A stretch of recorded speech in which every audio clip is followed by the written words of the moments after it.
Hola, muy buenos días. Mi nombre es Jairo Andrés Mendoza Jiménez, estudiante del programa de especialización en nutrición animal sostenible del Centro Comunitario de Atención Virtual de San José del Guaviare. A continuación daré una breve descripción tanto metabólica del conjunto que abarca el sistema gastrointestinal de los rumiantes. Hola, muy buenos días. Mi nombre es Jairo Andrés Mendoza Jiménez y pues esta es una pequeña presentación de cómo es el funcionamiento del tracto gastrointestinal de los rumiantes, de los bovinos.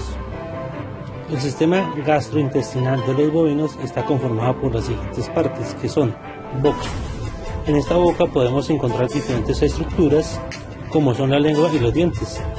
Y también podemos encontrar la amilasa salival, con lo cual se inicia el proceso de digestión del rumiante.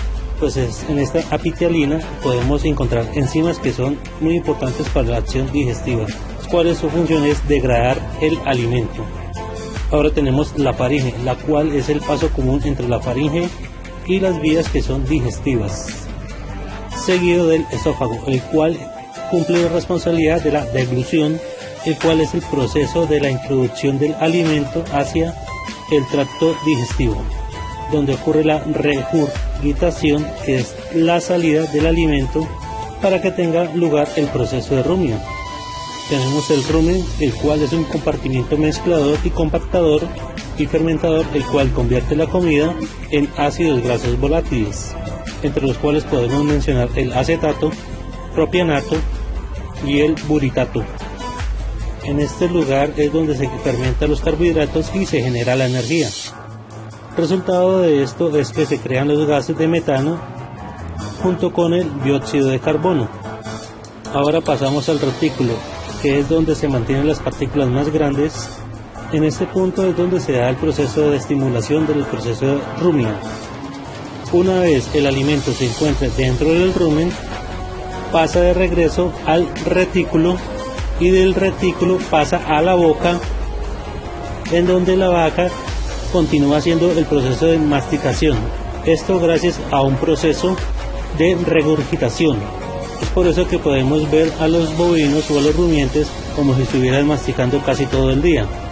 Una vez se haya completado el proceso de rumia en la boca, pasa el alimento de nuevo al omaso, en donde el alimento se convierte en partículas mucho más pequeñas que son mucho más fáciles de digerir.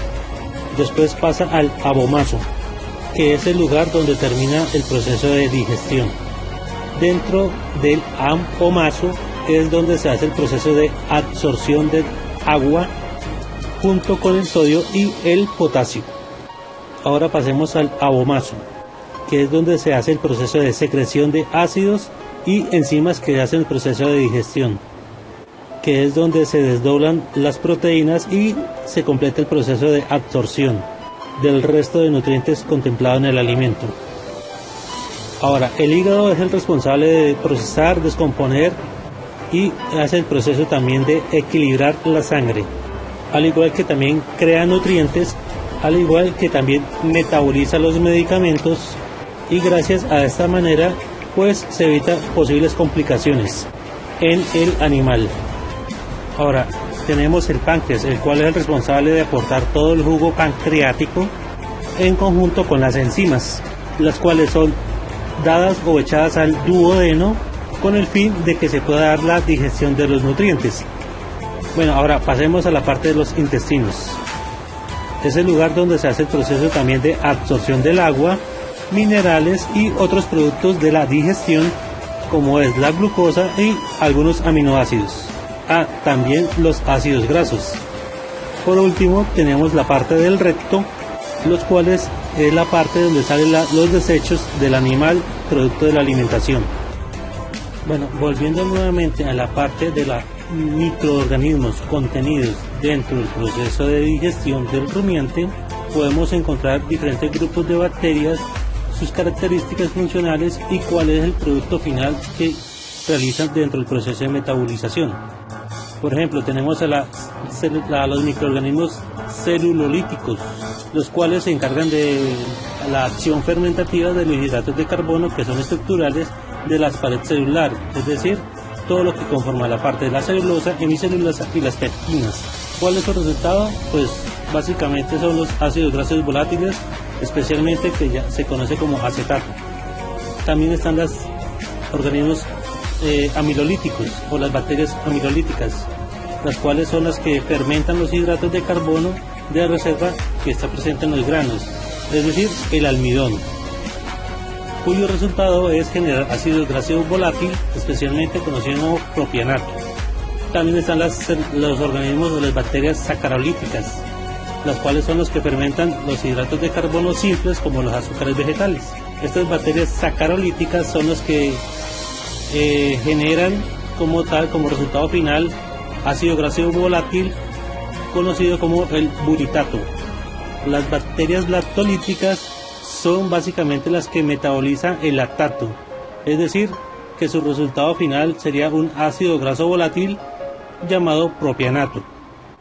En cuanto a las bacterias lipolíticas, metabolizan solo la parte de las grasas y su función final sería generar ácidos grasos libres y también ácidos grasos volátiles. También el propianato se encarga de producir estas células lipolíticas. Ahora bien, pasamos a las bacterias proteolíticas, las cuales son las responsables de la degradación de las proteínas. También generan ácido graso volátil y amoníaco. Las bacterias metanógenas o metanogénicas producen especialmente metano y su resultado final es producir metano, el cual es la base de la principal problemática de contaminación o de que ejerce presión sobre el calentamiento global. Por último, de las que podemos mencionar así rápidamente serían las bacterias areolíticas, las cuales son las encargadas de hidrolizar la urea, cuyo producto final es el dióxido de carbono y pues el amoníaco como tal. Bueno, ahora pasando a la parte importante que es el transporte y deposición de los nutrientes, podemos hallar a continuación algo muy simple y descriptivo, que es la entrada de nutrientes, el medio de transporte, la utilización por parte de las células, el transporte y la excreción de los desechos como tal. Los nutrientes normalmente entran por medio de la boca, pero después de que pase todo el proceso de rumia, de digestión, todo eso, entonces los alimentos son transportados a través de unos capilares llamados vellosidades intestinales, los cuales transportan el alimento a través de ciertos conductos determinados a los que se catalogan como el medio de transporte hacia la parte de los tejidos del animal o del rumiante. Bien puede ser para los tejidos grasos, para la composición de los músculos que al final pues van a ser la carne, también puede ser para la conformación de las células y en general los tejidos que requieren alimento y sustento a diario. Las células se encargan de recibir estos alimentos y hacen el proceso de utilización dependiendo de cuál sea su función y la ubicación dentro del animal. Una vez las células hayan recibido el alimento que requiere para su correcto funcionamiento, entonces el resto de alimento que se considera como desecho pasa nuevamente a la parte de los conductos que la transportan directamente al sistema excretor. Bien puede ser a la parte de los riñones, que finalmente se van a terminar excluyendo o excretando como orina o como parte de las excretas del animal en sí. Ahora, las células, para poder hacer su proceso completo, requieren oxígeno como parte importante integral de su metabolización y funcionamiento dentro de los factores de metabolismo.